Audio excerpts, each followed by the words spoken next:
चाहिए, इस बात का ध्यान रखना। जी सर। और साधी जी भगवान का आदेश है कोई बीच में भी रास्ते में नहीं आएगा, और मंच से कोई भी आवाज नहीं आनी चाहिए। हाँ, और नीचे से कहीं से कोई आवाज नहीं आवे। एक बार के लिए कार्यकर्ता वगैरह जो भी हो वो भी कोई भी बिल्कुल खड़े हुए वो विराज जाए, जो खड़े हैं वो बैठ जाए, आगे बाजार जाए, आप सभा बढ़ाएं। मुमुक्षु को ना देना पड़े, आप सभी तुरंत 1 मिनट के अंदर बैठ जाए।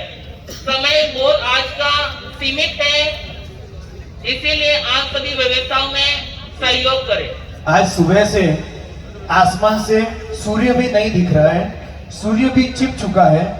कारण कि सूर्य भी कहता है कि जहां पर हीना का इतना प्रकाश हो तो वहां पर मुझे भी आने की क्या जरूरत है।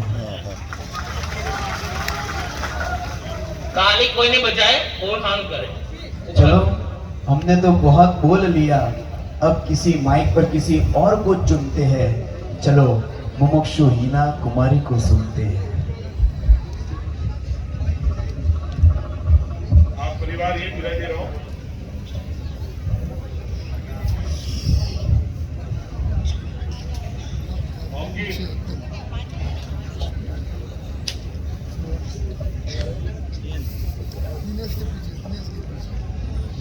संसारी वस्त्र में मुमुक्षु की अंतिम स्पीच, एक एक शब्द हमारे जीवन के अंदर यू टर्न ला सकता है। चलो, मुमुक्षु बहन को सुनते हैं। अहिंसा के अवतार श्रवण भगवान महावीर स्वामी के पावन चरण कमलों में अनंत अनंत आस्था के साथ वंदन है। आचार्य भगवान आत्मा आनंद देवेंद्र श्री मम आस्था के केंद्र गुरु अम्बेश सौभाग्य मदन कोमल एवं गुरु वैद्य श्री प्रेमवती जी महाराज साहब, राजमती जी महाराज साहब के पावन चरण कमलों में अनंत अनंत आस्था के साथ वंदन है। अत्यस्त विराजित सभी गुरु भगवान एवं गुरु वैद्य के पावन चरण कमलों में अनंत अनंत आस्था के साथ वंदन है। धर्म सभा में उपस्थित सभी श्रावक श्राविकाओं को सादर जय जिनेन्द्र। फाइनली दिन आ ही गया जिसका मुझे 3 साल से इंतजार था। आज मेरे मन में आनंद का महासागर लहरा रहा है। जानते हो उसका राज क्या है? पिछले 3 वर्षों से 3 से 4 वर्षों से जिस दिन का मुझे इंतजार था, वो दिन आज गुरु भगवंतों की कृपा से मेरे सामने आ गया। अभी गुरुदेव ने कहा कि दीक्षा के भाव कैसे हुए वो सुनना है। आप सभी ने कल नाटिका देखी थी ना? आप सभी ने कल नाटिका देखी थी। वो सच अवश्य थी, लेकिन उसमें कुछ मिसिंग था। मैं आज वो आप सबके समक्ष बताऊंगी। हीना की कहानी, हीना की जुबानी।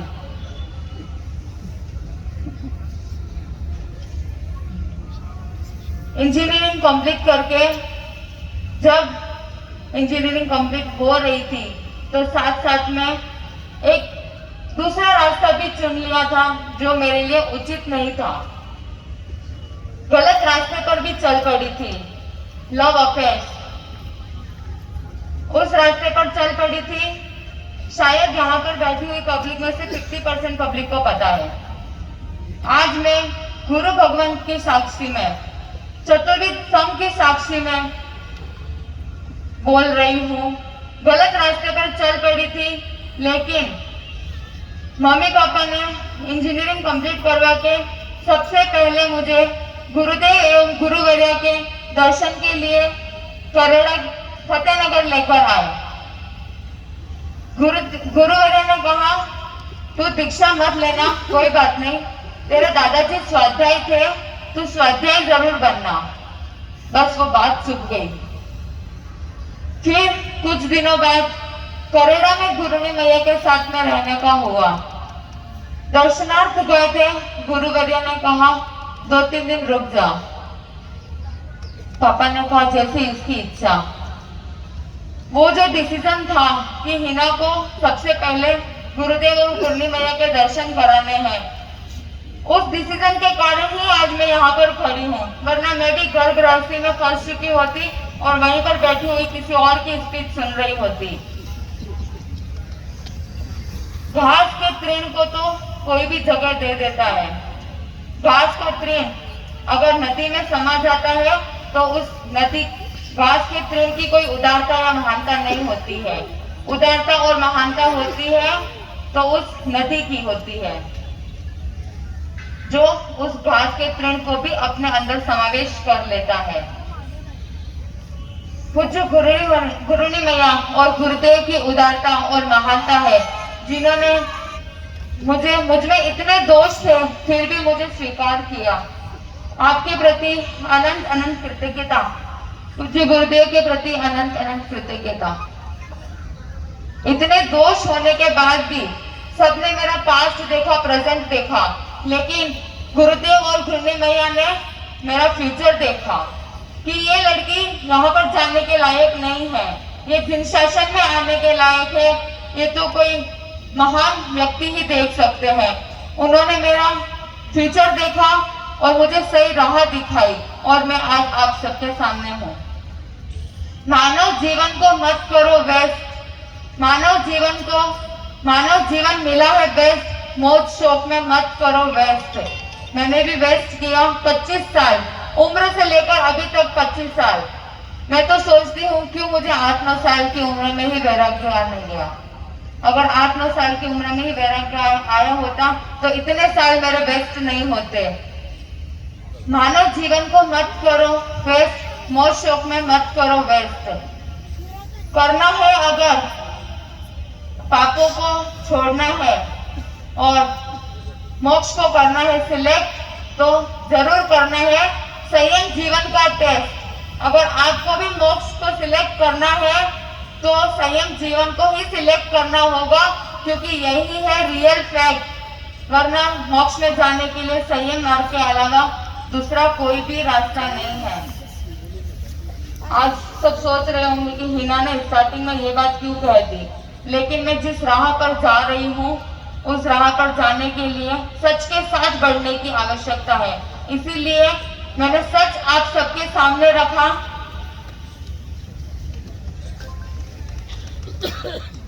क्योंकि जब दादी के साथ रही मैं चातुर्मास से पूर्व, वो कहते हैं ना, मतलब जब गुरुवर्य के पास रहकर थोड़ा थोड़ा धर्म ध्यान में सीखने लगी और एक मोड़ आया, जिंदगी में एक मोड़ आया। आप सबने ये सुना होगा कि प्यासे को चलकर कुएं के पास जाना पड़ता है, लेकिन कुआं ही अगर चलकर प्यासे के पास आ जाए तो ये तो कोई चमत्कार ही होगा। मन में उथल पुथल चल रही थी, संकल्प विकल्प चल रहे थे, बहुत सारे तर्क वितर्क थे, लेकिन पूज्य गुरुदेव का चातुर्मास खमनोर में मिल गया। मतलब कुआं खुद चलकर प्यासे के पास आ गया और गुरुदेव ने मुझे सही राह दिखाई। और जो मैं कंफ्यूज थी कि मुझे इस लाइफ को कैसे यूज करना है, मैंने ये तो सोच लिया, समझ लिया कि मेरी लाइफ वेस्ट हो रही है, लेकिन इसको अब सही दिशा में कैसे लेके जाऊं, कुछ समझ में नहीं आ रहा था कि क्या करना चाहिए। उस सही दिशा में जाने के लिए गुरुदेव ने मेरा मार्गदर्शन किया और कहा कि अगर तुझे ये जीवन सफल करना है तो तुझे दीक्षा ही लेनी है, लेकिन तेरे भाव है तो ही, जबरदस्ती तो कोई किसी के साथ करते नहीं है। धीरे धीरे चातुर्मास 2019 का और डिसीजन ले लिया कि अगर मानव जीवन को सच में सफल करना है तो दीक्षा ही लेनी है। लेकिन दीक्षा क्यों लेनी चाहिए? दीक्षा एक ऐसा रत्न है, चारित्र एक ऐसा रत्न है जो रत्न अगर इस मनुष्य जीवन में मिल जाए तो मनुष्य जीवन सफल हो जाता है। ये बात समझ में आ गई और बढ़ चली इस राह पर। बाकी की कहानी तो आपने नाटिका के माध्यम से कल देख ही ली थी। जो कुछ मिसिंग था वो मैंने बताने की कोशिश की। मेरे द्वारा अगर किसी का भी दिल दुखा हो, इतने वर्षों में मेरे अंतःकरण से मैं आप सभी से क्षमा याचना करती हूँ। मैं आप सभी को यही कहूंगी कि अगर कोई दीक्षा लेने के लिए आगे बढ़ रहे हो तो उन्हें कभी अंतराय मत देना। माता पिता ने मुझे अंतराय नहीं दी, परीक्षा जरूर ली लेकिन अंतराय नहीं दी, क्योंकि जिस मार्ग पर मैं पहले बढ़ना चाहती थी उस मार्ग को, वो बातें इनके दिमाग से निकली नहीं थी कि शायद हिना ऐसे ही बोल रही होगी दीक्षा के लिए और क्या पता दीक्षा लेगी या नहीं लेगी। तो इन्होंने मेरी परीक्षा ली और पूज्य गुरुदेव और गुरुनी मैया के आशीर्वाद से मैं उस परीक्षा में भी सफल हुई और मैं आज आप सबके सामने मुमुक्षा के रूप में उपस्थित हूँ। आज इतने सालों से जो भाव थे गुरुदेव के समक्ष जो रजवाड़न मिलने वाला था वो नहीं मिल पाया। मदन मोहन जी महाराज साहब ने जो मुझे प्रेरणा दी उसी प्रेरणा की वजह से मैं आज यहाँ पर हूँ। खुशी तो बहुत है मन में कि मेरी इच्छा पूरी होने वाली है, लेकिन साथ में दुख भी है कि कुछ जो गुरु भगवान सामने विराजमान नहीं है, उनका सानिध्य नहीं है। लेकिन इतना विश्वास है कि वो जहां पर भी है आशीर्वाद जरूर बरसा रहे हैं, क्योंकि जिनकी कृपा से मैं यहाँ पर हूँ वो ही मुझे आशीर्वाद ना दे ये तो संभव ही नहीं है। पूज्य गुरुदेव का आशीर्वाद अगर यहाँ पर होते तो शायद खुशी कुछ और ही होती, लेकिन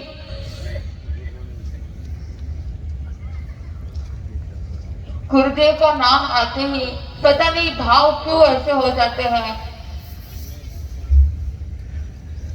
मैं आप सभी से यही कहना चाहूंगी कि आज जो इतने साल मैंने वेट किया उसका इंतजार अब जो पूरा हुआ है, शायद कुछ कारण थे इसीलिए मेरी दीक्षा पहले नहीं हुई।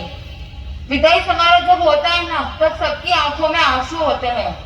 हर श्री जी महाराज साहब की जब विदाई समारोह था उसके पूर्व की जो गुरु भक्ति थी उसमें मैं भी उसी संख्या में बैठी हुई थी। भाव जरूर यहाँ पर बैठने के थे, लेकिन उसी संख्या में मैं बैठी हुई थी। मेरे आंखों में भी आंसू थे, लेकिन उनकी विदाई को देखकर आंसू नहीं थे। बस ये भाव थे कि कब वो दिन आएगा जब मैं भी वहां पर रहूंगी। बाकी सबके आंखों में आंसू होते हैं कि ये विदा होके जा रही है, लेकिन मेरे आंखों में आंसू इस कारण थे कि मैं क्यों लेट हो गई, कब मेरी इच्छा पूरी होगी।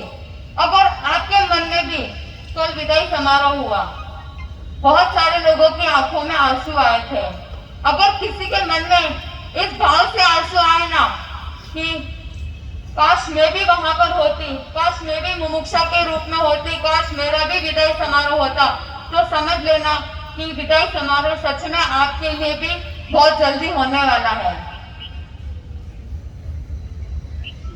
लेकिन सब ये बोलते हैं कि माता पिता को छोड़कर जाने की इच्छा कैसे होती है।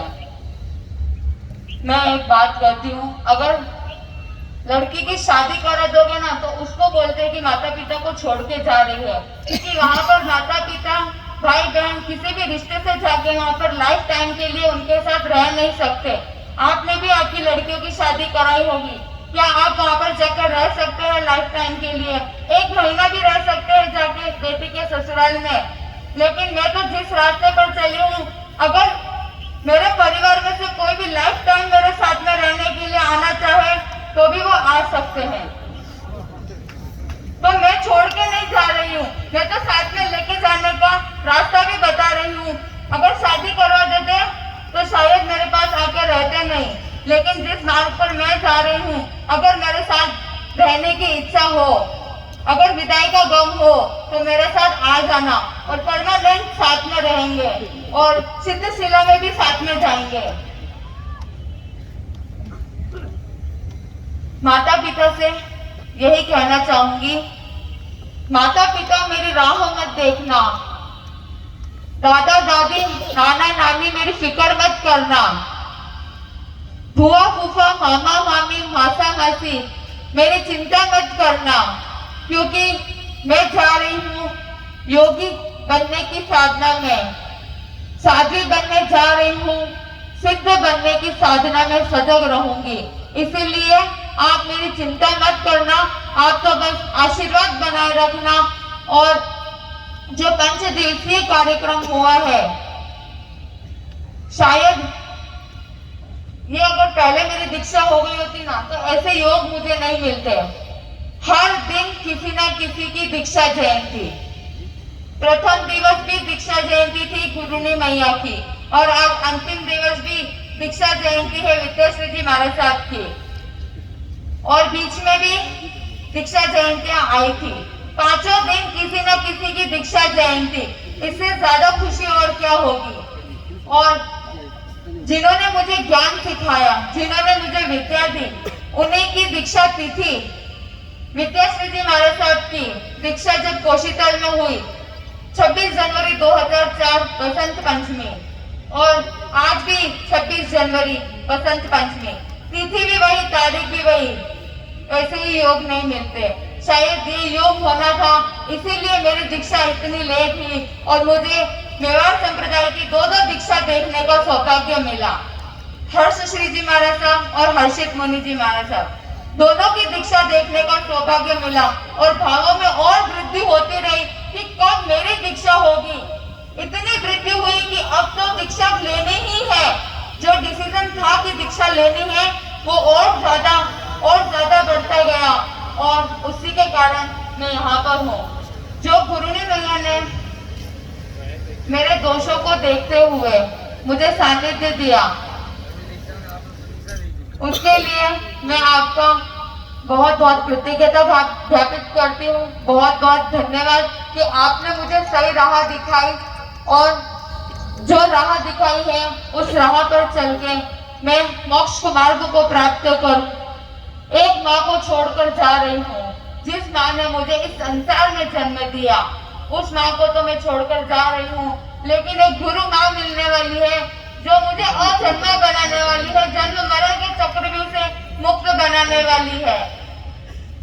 तो मैं आप सभी से यही कहना चाहूंगी, सर्वप्रथम तो मैं लोढ़ा परिवार को धन्यवाद देना चाहती हूँ, जिन शासन के लिए बेटी को तो सौंपा, लेकिन साथ में लाभार्थी परिवार भी लोढ़ा परिवार ही बना। बहुत बहुत धन्यवाद आप सभी को। आप सभी को जो उत्साह था, मानती हूँ कि सभी को दर्द बहुत है, दुख बहुत है, लेकिन आप सभी का जो उत्साह है, जो उमंग है, उसके लिए बहुत बहुत धन्यवाद। और भोजन के बिना भजन नहीं होता। 5 दिन के भोजन के लिए जो आपने सहयोग दिया, उसके लिए भी आपका बहुत बहुत धन्यवाद। आप सभी का आशीर्वाद मुझ पर बना रहे। मैं आप सभी से, आप इतने दूर दूर से आए हो, आशीर्वाद देने ही आए हो। गुरुवर्य, गुरुदेव, आप सभी इतने दूर दूर से विहार करके आए, आप सभी मुझे आशीर्वाद देने पधारे। आप सभी से मैं यही आशीर्वाद चाहूंगी कि मेरे